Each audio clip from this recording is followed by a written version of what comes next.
If there's one dish that I've been always asked to make a video for, I think it would be the Kashmiri Dum Aloo.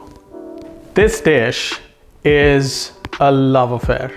And that's the best way to call something which, according to me, is one of the most technical and one of the most complex dishes that exists in Kashmiri Pandit cuisine.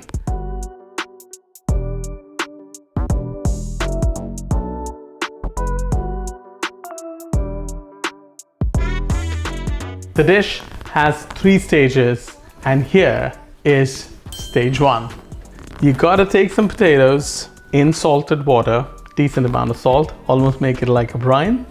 Boil them till they're soft so that a toothpick can go in, but they shouldn't be mushy. Peel the potatoes, and then stage 1 ends with you piercing these potatoes with a skewer or anything that's sharp enough that can make small holes. Well, time for me to get going and finish these. And then we start stage 2.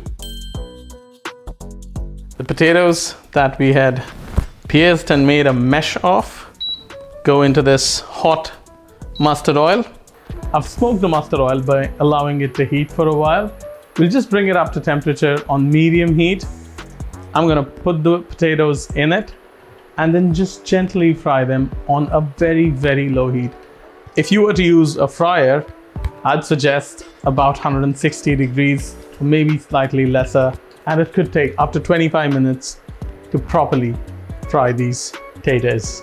This is what differentiates an average dum aloo from an extraordinary dum aloo. The oil has been gently heating.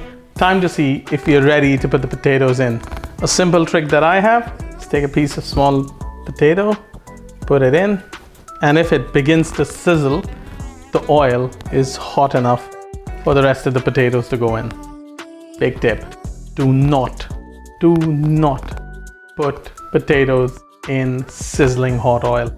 It has to be gentle, it has to be about 160 degrees or maybe about 170 degrees, but not more.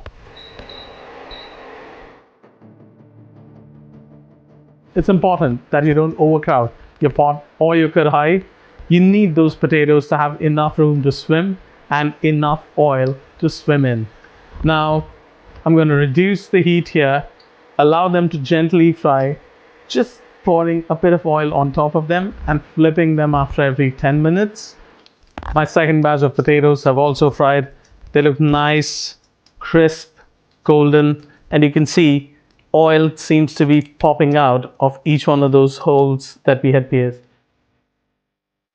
Potatoes are nice, beautifully golden, and perhaps weigh half what they did when they went into the oil. Time for me to take them off the oil. Don't worry about how much oil we're using. Hey, that is flavor. And we're now ready for our stage 3. This is where fried aloo becomes dum aloo. Dum means steam in Persian or Urdu, and dum aloo actually translates to potatoes cooked under steam. But in Kashmiri Pandit culture, it's a lot more than that. So I'm gonna toast some dry spices of mine, whole spices.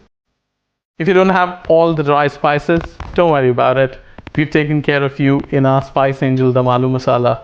All you need is just that masala and you're sorted. We're gonna toast the masala over a medium heat in the pan. It's not very traditional, I know. A lot of people will tell me to do this in oil, but I've realized through my years of cooking that if you toast the spices before you add the oil, you get a much better result and much more flavored dish. I'm gonna add a bit of oil from the same batch of oil that we used to fry the potatoes in. The process of making the sauce for the aloo, or the ras as we call it in Kashmiri for the aloo, is relatively simple. It's just toss in some spices, make sure that you control the heat. In goes our Spice Angel Dum Aloo masala. Keep a bit for the end. Cut the heat at this point of time and just make sure all this spice is beautifully covered in all that oil till you see this bright, vibrant red color. And then that's your cue to season.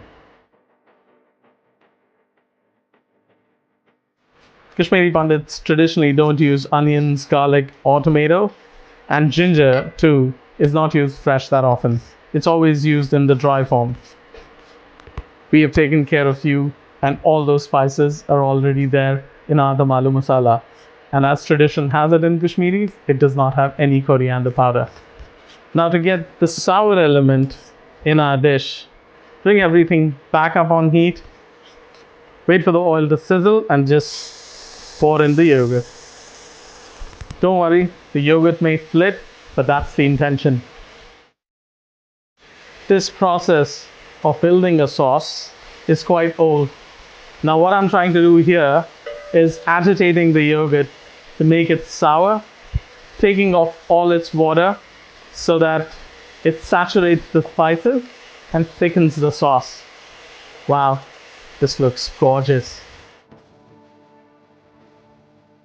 After stirring it for a couple of minutes on really high heat, you'll see the oil coming out. Cut the heat at that point of time, mix it all up, and there you have it. Your masala for Dum Aloo. It should look beautifully glossy with all that mustard oil. It should look vibrant red with that amazing, the Spice Angel Kashmiri red chilies that we have in there. It should be fragrant because of the Spice Angel Garam masala. But above all, it should look inviting and ready for the potatoes. In goes the water. We're going to boil them, cook them in dum for about 20 minutes till the potatoes have soaked up all that beautiful sauce. Alternatively, you could do it in a pressure cooker. Just make sure that you just allow it to whistle once. If you're in India, if you're using an electric pressure cooker, do not pressure cook it for more than 3 to 4 minutes.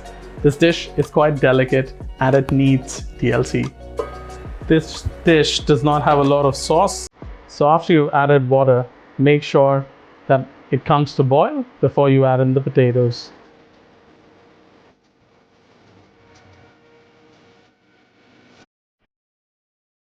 The Dum Aloos have been gently simmering away for 20 minutes now. Time for a reveal. Wow. Well, for those of you who have eaten Dum Aloos in their life would definitely find this a bit watery, and it is. This is the stage where you add just half a teaspoon of the Spice Angel Dum Aloo masala. I'm also going to check for seasoning. Maybe a bit more salt. Now, I'm not going to simmer it for a very long time. It's swollen enough, which means that the sauce has definitely entered the potatoes. I'm just going to let it cook without the lid till the sauce thickens. Then we'll let them cool and we are ready to plate up and enjoy the Dum Aloos.